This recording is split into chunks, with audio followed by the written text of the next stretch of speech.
Hi there everybody, it's me Wolfe, and I wanted to welcome you back to the basic lesson for this week. This week, we're going to be talking about using nouns, so let's just hop right into it.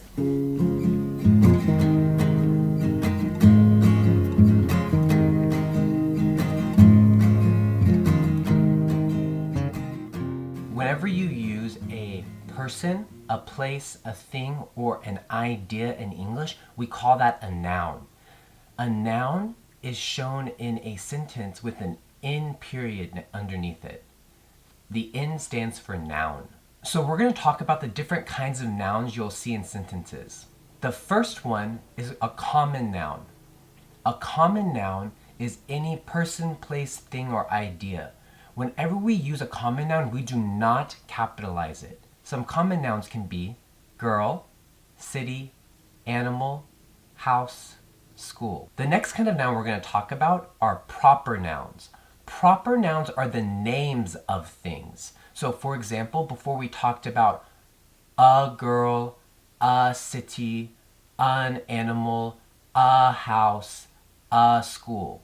So if we want to use the names of these things, people, and places, we have to make it capitalized. So for example, Emily is tall. Emily is the name of a girl, so we have to make a big E. So Emily is tall. The next thing we're going to talk about are countable nouns and uncountable nouns. So in English, some nouns we can count and others we cannot count. Usually uncountable nouns are liquids or things that there are so many of you cannot count. So some examples are water, juice, milk. Those are all liquids, so we do not count them. So you do not say a milk or milk. So you say, can I have some milk? And the other kind of the things that there are so many of. So for example, sand, rice, wood. So those are the physical things that we can count. Now there are other things that we cannot count, like ideas. So like happiness or anger. All of these ones we do not count. I am full of happiness. So in all of these examples, we do not use a and we do not use s. The last thing we're going to talk about are collective nouns. So collective nouns are we use for groups. So whenever you use a collective noun, you're going to say the collective noun and then of and then the thing plus s. So for example, a pile of sticks. The last one we're going to talk about today are compound nouns. So some nouns are two different nouns put together. And these are what we call compound nouns. Some example of compound nouns are backpack. Back and then pack like a bag. So you put it together, backpack. Now really quickly we're going to talk about spelling. Whenever you can count a noun, we call that a plural noun. Plural nouns are usually spelled with an S at the ending.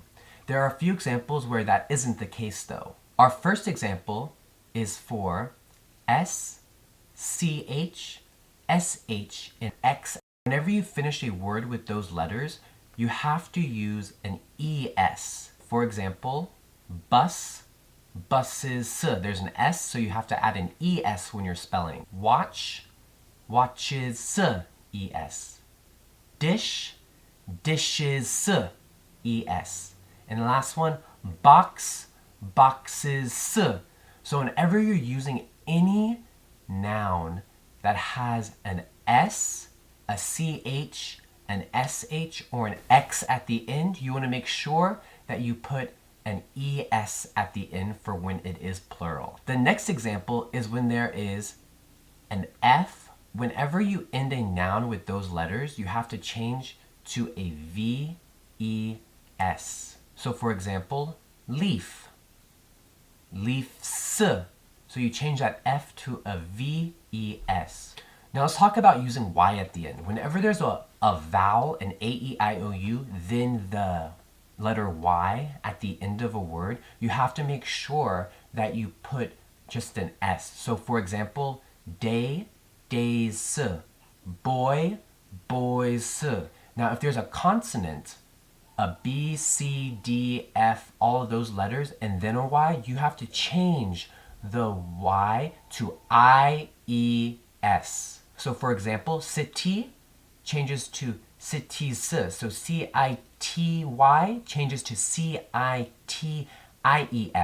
So whenever there's the consonant and then a Y, you want to make sure that you change that Y to an I-E-S if there's many of the noun.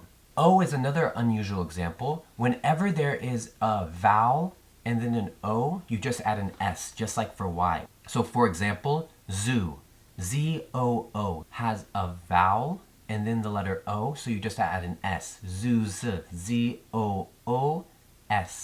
Now, just like with Y, if there's a consonant before that O, you have to add an ES to the ending. So, for example, hero is spelled H-E-R-O. That R is a consonant, so you have to spell heroes H-E-R-O-E-S. Next, we're going to talk about irregular nouns that are plural. So, for example, man does not change to mans. We say men. Or foot changes to feet. And then some other words also have no change. So some of these words include moose, sheep, deer, fish. All of these words, whenever you're talking about one, you'll say sheep. When you're talking about many, you say sheep. So all of these words, whether you're talking about one or many, you're going to use the same word for the singular and the plural forms. Just like for the irregular nouns, I'm going to put a link in the worksheet for a list of irregular nouns and also nouns that do not change from singular to plural. So that's it for this week. I hope you enjoyed this video. If you did, you can share it with your friends and like and subscribe to this channel. Also, down below is a link to the worksheet for this week's lesson where you guys can see all this information written down, and also you can do some exercises to practice finding nouns in sentences. Down below also there is a link to the Instagram where I'll be posting more information about videos I'll be posting, quizzes, and vocabulary that you guys can use for studying English. I hope you guys have a fantastic week, and I will see you guys next time. Bye!